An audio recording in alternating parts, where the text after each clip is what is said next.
Hi, everyone. Welcome to another episode of Omni Athlete. If you're here, it's because, like us, you believe that sport is a vehicle for elevating global consciousness. But you know that elevating global consciousness only matters if it actually helps you to achieve a peak performance state, get in the zone, and compete at your highest level. We created this show to highlight the highest achieving mind, body, and spirit competitors, to unveil for you the side of sports that most never see and rarely know exists.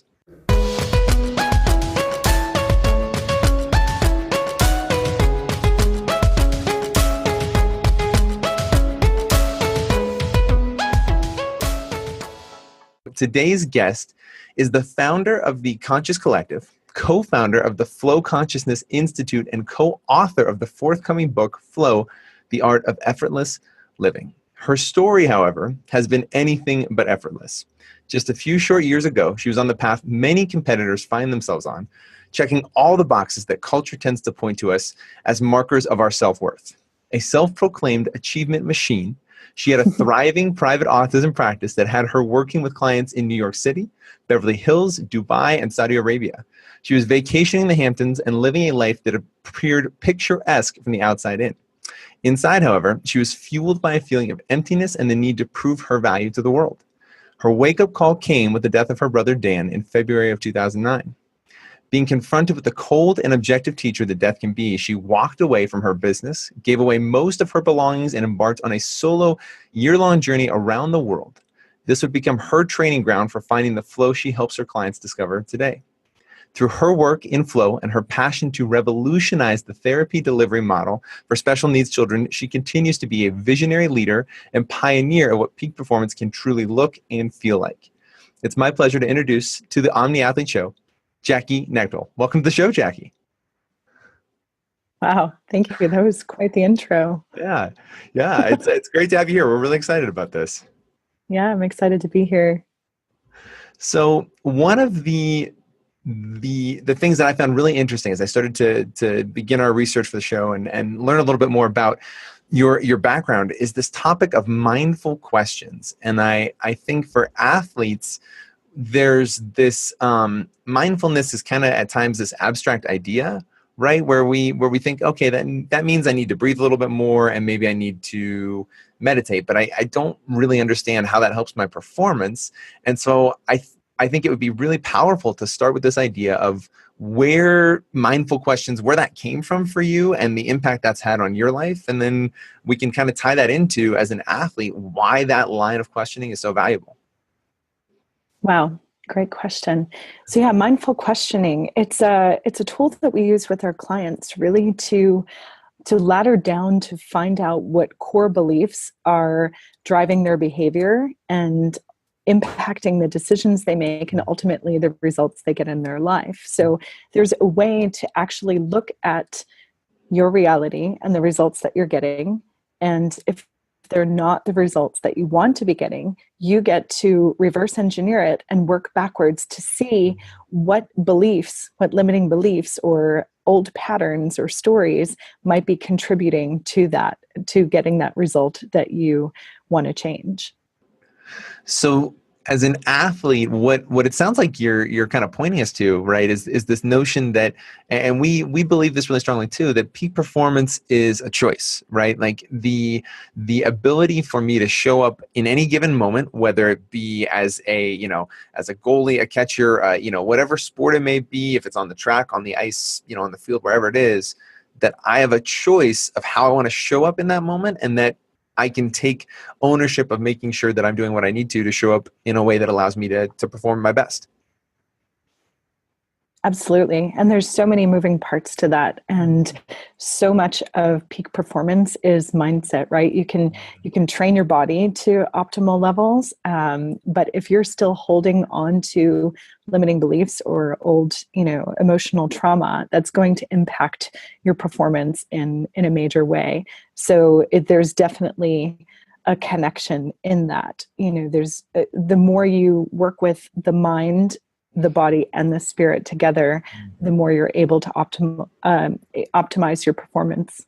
What have you, either in the work that you've done or just in your own life, right? What have you experienced to be a lot of the the questions that can help start athletes down that road of saying, what is the belief that I have that's holding me back, or not even holding me back, but creating this reality? Yeah. So, I mean, mindful questioning really starts by bringing awareness to your thoughts, right? We all have kind of this inner critic that tells us we're not good enough, or, all of these horrible things that you would never say to your friends or your loved ones. We talk about ourselves in kind of this really demeaning way. So you can start to listen to the inner critic and these negative thoughts that you're having, and start to ask yourself, what must I believe in order to be having this thought? And really just kind of bringing presence and awareness to it to show what these beliefs are that might be impacting our emotional state and our behavior, and really taking us out of the present moment and taking us out of our peak performance state. And those beliefs, I mean, they come from so many different places. They're passed on from our ancestors, generationally. They're encoded in our DNA. They're imprinted when we're children.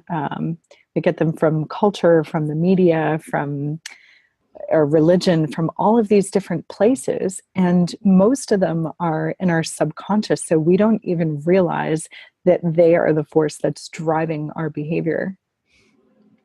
You've talked about at different times the idea of unearthing our intuition, right? Or at least clearing that blockage, so to speak, right? Of being able to listen truly to that intuitive feeling and sense, and the term that I'd love to use, felt senses. So how does that relate to, once we go down this path of questioning, what is the belief system that we've created, and what are the pieces of it that we want to keep or don't? How does that feel in our body? What are we listening for? What are we trying to lean into? Yeah, our intuition is, it's like you said, it's a felt sense, and we're all deeply intuitive beings. We come into this world intuitive, and it's our fundamental biological wiring, and it's how children and animals navigate the world. But then we're kind of conditioned to operate from the rational mind, from the logical mind, and strategize and think things through. And the problem with that is that the mind is inherently limited based on our beliefs and what we think is possible. So really learning to tune into your intuition and operate from that place gives you a huge competitive advantage. So what that looks like, it's really, it's a felt sensation. So learning to tap into that and feel, does something feel light and expansive and energizing in the body, or does it feel dark, heavy, contracting? The problem is most people have so much noise interrupting the signal, right? So we have so much unresolved trauma. We have negative emotions like fear, shame, guilt, that cloud our ability to access our intuition. So, or resistance, a lot of people don't know how to tell the difference between, well, is this resistance or is this my intuition? So it's really important to do the deep inner work to heal and integrate those emotions and work through different traumas, so that way you can more clearly access your intuition.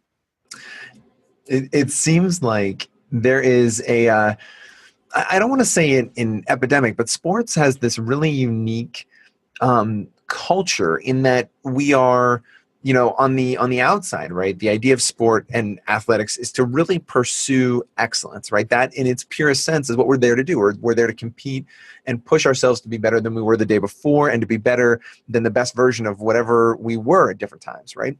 But internally what happens is we tend to learn how not to listen to that intuition as athletes, and versus really being able to tune into it.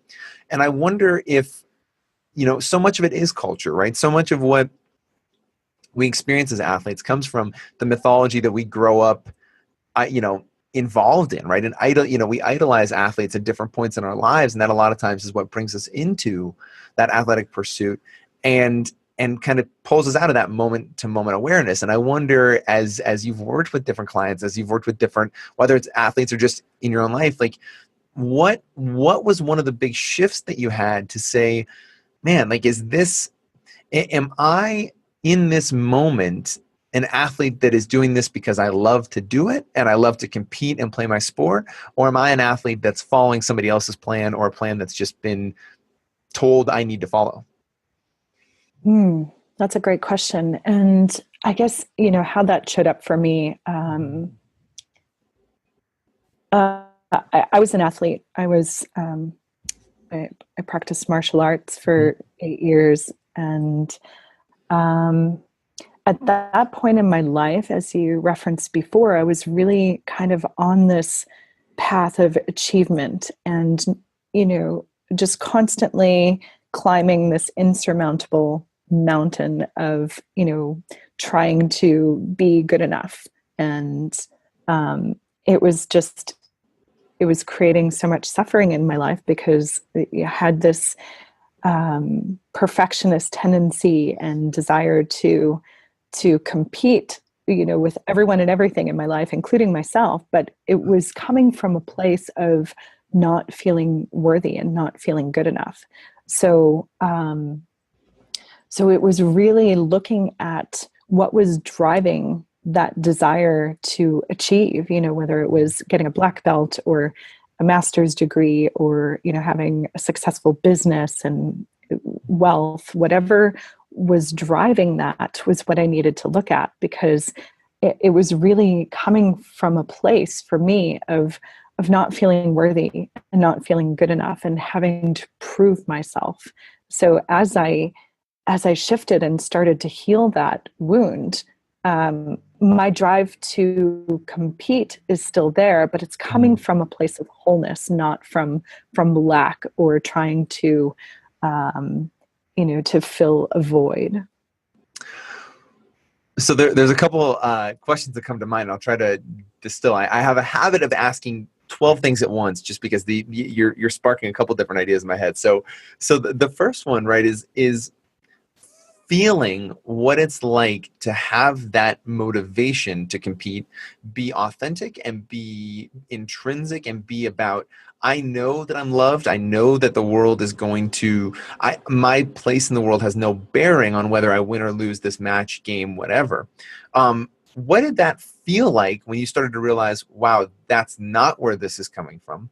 And then what does it feel like now as you feel that love and energy that drives you, rather than the fear or the, wanting to prove?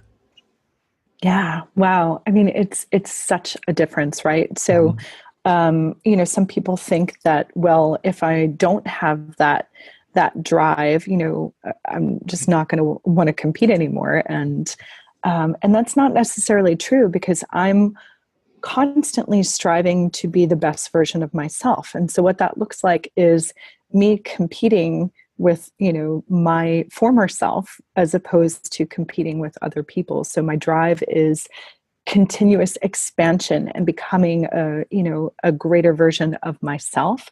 But it's also the realization that my worth is not attached to any achievement.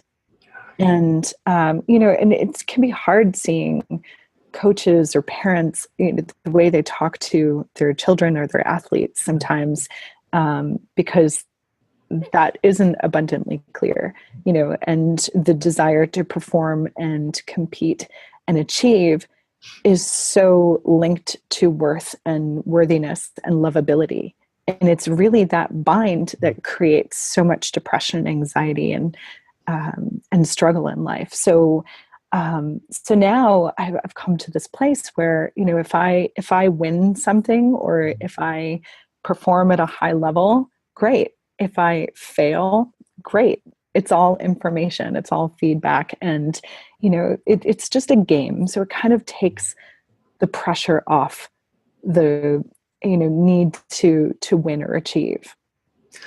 I can't remember who it was. I was having a discussion about pressure just recently, right? And the notion of pressure being this physiological state, right? It's a response that we are creating to a moment, right? We're allowing ourselves to say, as you've already talked about, this belief system that I have is making this moment a pressure moment. And it sounds so energizing when you talk about it, in the sense that pressure can be a privilege and something that I lean into, rather than a feeling of anxiety or fear or or just doubt, but it has to come from the right place.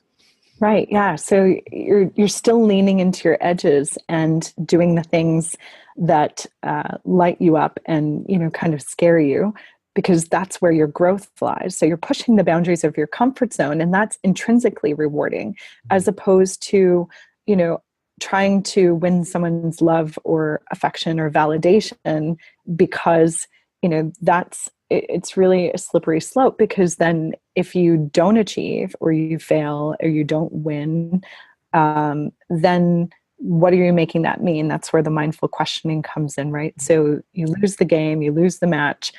What am I making this mean about myself? Now I'm not good enough, I'm unworthy, I'm not lovable, and all of these things that we tell ourselves that then become our limiting beliefs. And it feels like at times, right, there's maybe a little bit of a disconnect, right, for coaches or for leaders, right? It's not exclusive to coaches. I think you made a great point, right? Parents, the ecosystem that an athlete or a person who's in athletics comes up in, right? Especially if they identify with it early, like there's just this disconnect between what are we building the foundation of our team or our performance on, and what is this human being, whether it's Jill or Joe or whoever it may be, what do they need to be truly fulfilled and to understand their place in that world? And I wonder, does it come from control, right? Is there a sense of fear for those leaders in that ecosystem, not wanting to let their son, daughter, athlete, peer, whoever understand or really have those mindful questions?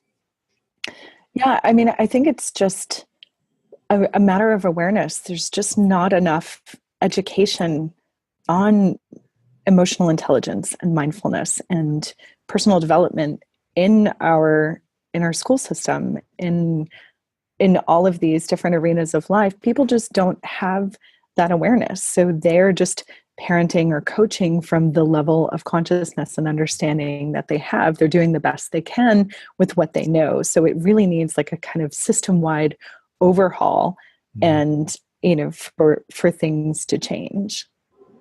So I would be remiss if we didn't talk about flow, right? As part of this interview, and one of the where I'd love to start is what your experience was like coming into flow as a state of consciousness, where that started. If I'm remembering correctly, did I hear right that started actually learning about that link for web developers and coders that were on the autism spectrum? When they would dive into these really deep coding sessions, they would be in flow.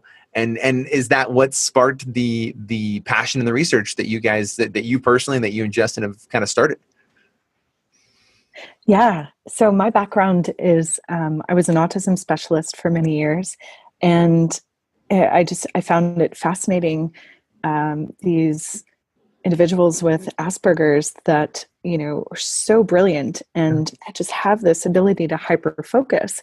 And it just came to me one day that kind of coding hole that they go into, where they're just working 18 hours a day and completely forget to eat and forget that they have a wife or kids, and Right. are just so in it that they lose track of time. I was like, wow, that is a flow state. And so I kind of became obsessed with this idea of flow, and read Mihai Csikszentmihalyi and got into this idea of flow state.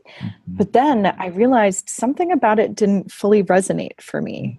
Flow, ironically, in order to get into a flow state, there needs to be some type of struggle or antagonism, and that didn't feel right to me. And so I was feeling into this idea of flow not being a temporary thing, but how can that be your default state and your way of being? And so for me, it was really just kind of like my training ground, like you said, was travel. And I was a complete control freak at one point, back when I was getting my worth and my identity from my accomplishments and my achievements. There was this desire to control, because if I didn't have all of that, who would I be? Right. And where would my value in life? What would be my place in the world? So I had to hold on so tightly, to make sure all of the pieces were in place otherwise I wouldn't know who I was. But that all unraveled when I took this solo journey around the world. And, I kind of had a plan for the first couple days. And then I quickly realized that, when you're traveling in developing countries, things just don't operate like they do in the US or Europe, and you have to let go. And so I really learned to surrender and just live moment to moment instead of planning things and controlling things. But it also allowed for so much freedom and spontaneity and synchronicity to happen. And I would meet someone and have this really deep connection with them and want to just go off on an adventure with them.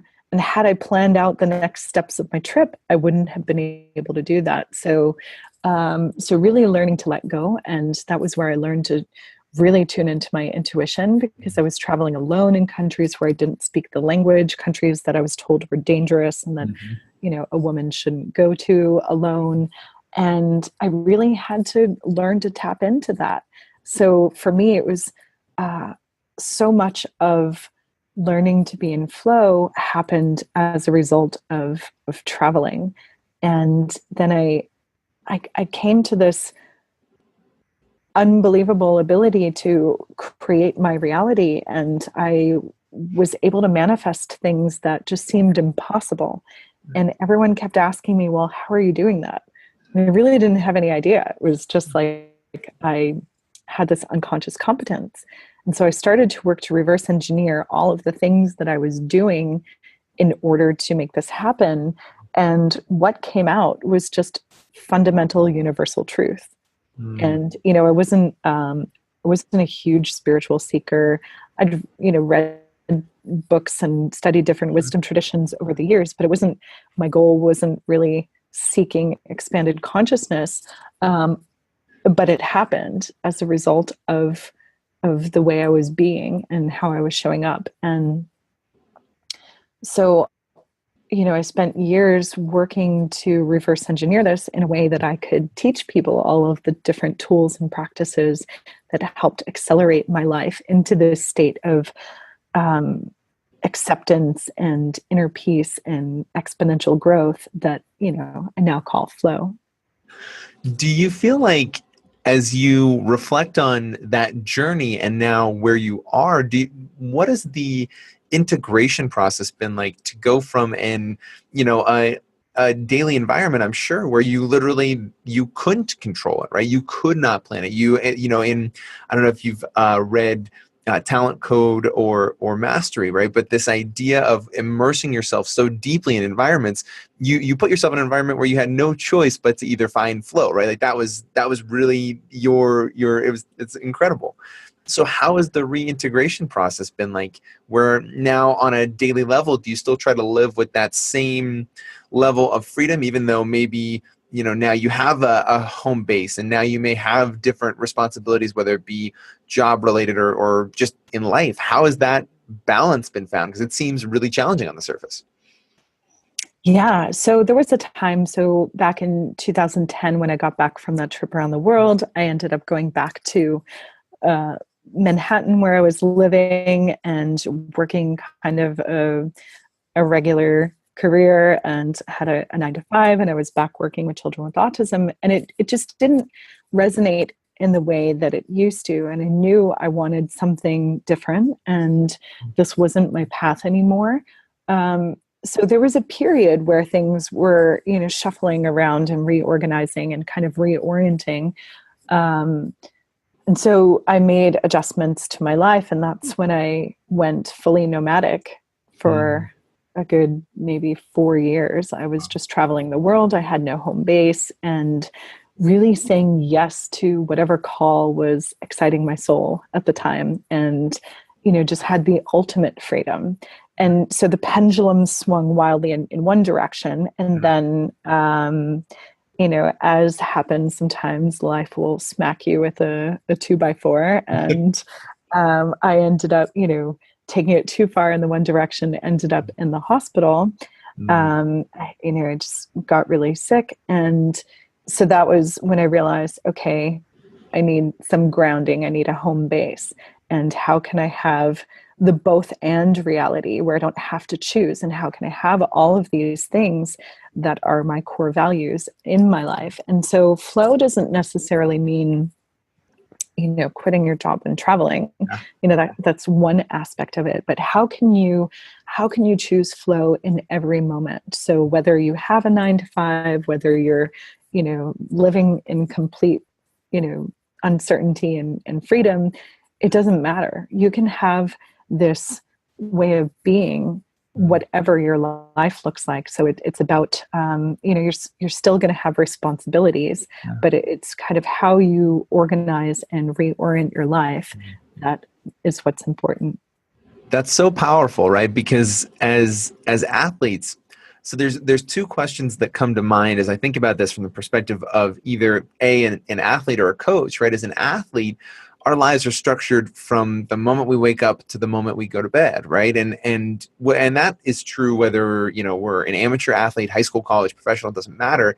If we're really serious about competing, the requirements of the system typically mean my day is rigorous, right? And so, and for a coach, the system is built the same way, right? I need to be able to make sure there's structure from point A to point B throughout the day. And what's really energizing to me as I listen to you talk is that the point isn't freedom in this abstract sense, right? The point isn't to just remove myself from any responsibility or discipline or any of these notions, but to rather focus on the perspective and the lens that I'm viewing the reality I've stepped into. Absolutely. Yeah. So, it's not that we're anti-structure and systems.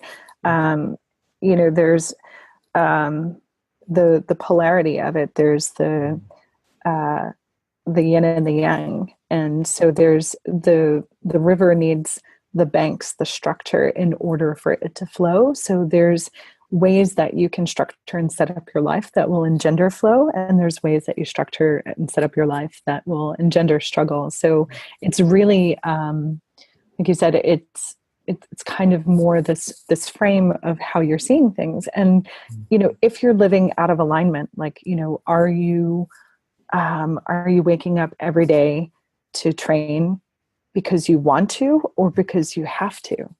How many people are high performance athletes, just because their parents wanted them to be, or, they're doing something that maybe they're not super passionate about just because someone else wanted them to. Yeah. And that's really the distinction there. If you're waking up every day at 4 a.m. to train because that's what's in your heart and what you want, absolutely. If you're waking up every day because you feel like you have to, otherwise you're going to disappoint someone, that's not the path of flow. It's, the image that comes to mind, right, is the notion of, are you moving through life with chains on, or are you moving through life with a jetpack on your back, right? And it seems like where athletes at times do, the challenge is always, how do we listen to our bodies, right? How do we, as as a martial artist, right? So much of martial arts is discipline, is rigorous physical and mental discipline. But a lot of times what can happen is that our ability to tell our body to shut up is what masquerades as integration between my mind and my body, right? So my ability for my body to be overrun. And I'm super curious, because that seems like such a strong challenge to navigate. Yeah, I'm not completely sure of your question, but I think the essence of it is really tuning into your body, yourself, and really learning to know your limits and honor your body, right? So sometimes your body says, don't train today, but we wake up and we train because, we have a competition coming up or something important, or, again, your coach or someone says you have to, and then you go and then you hurt yourself. Yeah. And, maybe taking some rest was exactly what your body needed.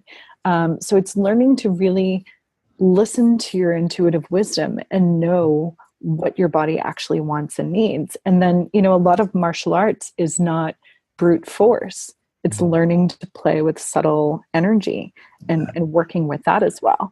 And so much more can be accomplished when you're working with the energetic realm and working with mindsets as well, rather than just brute strength. So this is a really giant question, and I ask it intentionally very open-ended and very big to let you kind of take it wherever it feels energizing. But why is it important for us to really point the lens or point the spotlight at consciousness in general? That doesn't have to mean athletics purely. It just means, why is this something as human beings now we need to be focused on, understanding, stepping into, and just having a better perspective around?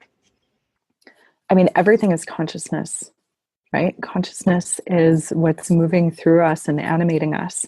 So, um, so you really can't ignore it. It's who we are. It's what's animating life, and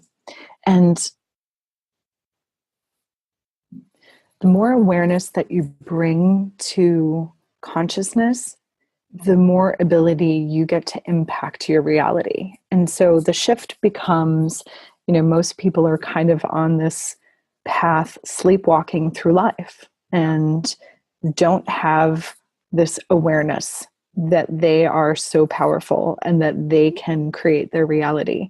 And so they feel like victims and life is happening to them. Whereas, as you become more awake and aware of your consciousness and your ability to influence your reality, you become so much more empowered. And as a creator, you're able to have so much more of an impact in the world, deeper connections with yourself and with other people and with nature and with life. So it's really shifting out of this this way of being where life is happening to you, and you realize that life is happening through you and animating you. The story that comes to mind is I don't remember which interview it was, but you were talking about the kind of the veil that we all walk around with over our eyes, right? And our inability to really take in the moments, the beauty that is literally staring us in the face wherever we are. And can you share an example of where that was really, whether it was an aha moment, for lack of a better term, or whether something that just, as you said, kind of slapped you in the head and said, oh my gosh, this existence that I'm in the middle of is beautiful. How have I missed so much of this? And then what did you do when you had that moment to really kind of come back to it and be present and experience it? Yeah, I guess the one that's most present to me is that yesterday was the 9th anniversary of my brother's death. And that was really, truly the biggest catalyst for my growth and evolution. And prior to that, I was very much in this, veiled consciousness where, I did think that I was a victim of many things and injustice, and, other people were doing things to me. And so really the loss of my brother was a huge wake-up call for me. And that really set me off on that hero's journey where I encountered different mentors and teachers along the way that shifted and expanded my mindset to really empower me to see that I was creating all of this, and all of these experiences were happening for my growth and for my evolution and my expansion. And so now I can have gratitude for all of the challenges that I've experienced, all of the failures that I've experienced, because there was so much learning and growth in them. So being able to find the gift in everything and find the silver lining, particularly in the challenges, the obstacles, the failures, was such an enormous shift for me. And just realizing that, all of life's experiences hold so much value, not just the happy ones or the good ones. Yeah. In fact, there's so much gold and richness in the losses and the experiences that we tend to think of as negative. And so really seeing that I've had so much transformation and growth and beauty come out of my biggest obstacles was probably the most significant transformation. So there is, have you read The Obstacle is the Way by Ryan Holiday? I haven't. I met him Really? and I have his book, but I haven't actually read it. So that book, when it came out, made its way through a lot of professional sports locker rooms because it's a book on Stoic philosophy and the idea that the obstacle in your path is actually the catalyst that will take you to the next level, right? And what is so fascinating is I think Stoicism has this, for lack of a better word, ruggedness, right? This kind of raw and masculine energy to it that really maps well to the athletic experience, right? Because it's easy for us to say, okay, Roman generals and emperors were Stoics, so that makes sense for me as an athlete. I get it. What you just talked about is really the same principles, but the perspective that you brought to it was from love and from consciousness and from flow, and Yeah, it's really interesting. This isn't so much a question as it is just what popped into my brain is so much of the human existence is really just how do you look at the world and can you find a way to come to it with love? absolutely. And that's really the difference. There's both experiences, right? And it's just the lens, the perceptual frame that we choose to see things through. So the same experience can cause suffering and pain, or you can find the gift in it, and it can engender flow and harmony and peace. So it's always a choice. Each time you get to choose, do you choose fear or do you choose love? And for me, I'm always going to choose the path of love and flow. And it's not yeah, you're going to have challenges in life, and it's just how you choose to navigate them. You can resist them, you can attack them, or you can dance with them. So before I ask my last question here, where can these guys find you online, Jackie? Yeah, so feel free to connect anywhere on social media. The Flow Consciousness Institute is our website, flowconsciousnessinstitute.com. We have an online training called Flow Mastery. That's flow-mastery.com. But really, come say hi. I'm on all the platforms. That's awesome. Okay. So for our final question, this show is called Omni Athlete, with the idea being that we want to pull back the veil on what it means to be a mind, body, and spirit athlete, a complete competitor. What does being an Omni Athlete mean to you? Well, I guess it's the Olympics now, so I just kind of see the podium, right? So when you're an athlete and you're just focused on the body, get the bronze.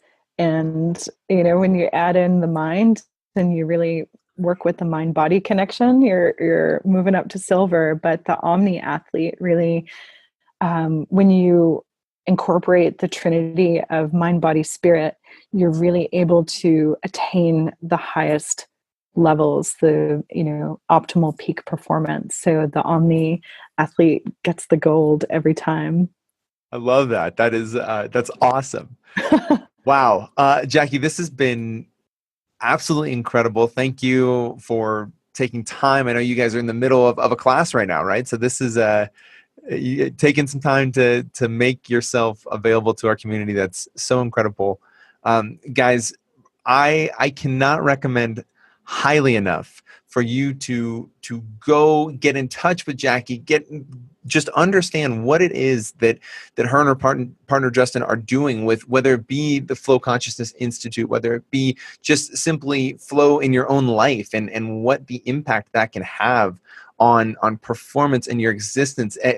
When you guys step into the ecosystem that Jackie has masterfully orchestrated, right? You're going to start learning existence is subjective, right? And the performance, the life, the feelings, everything we have as you can hear in her voice, right, in how she uses different words and language, it's all ours to create. And as athletes, what is there that can be more empowering than knowing not only that peak performance is a choice, but that there are steps, there are processes, there are systems, there are coaches and leaders like Jackie out there who can help you understand how to structure your world so that you can make sure you show up every time with the best possible outcome in mind and prepared to be your best. So it's been absolutely incredible. Jackie, thank you again.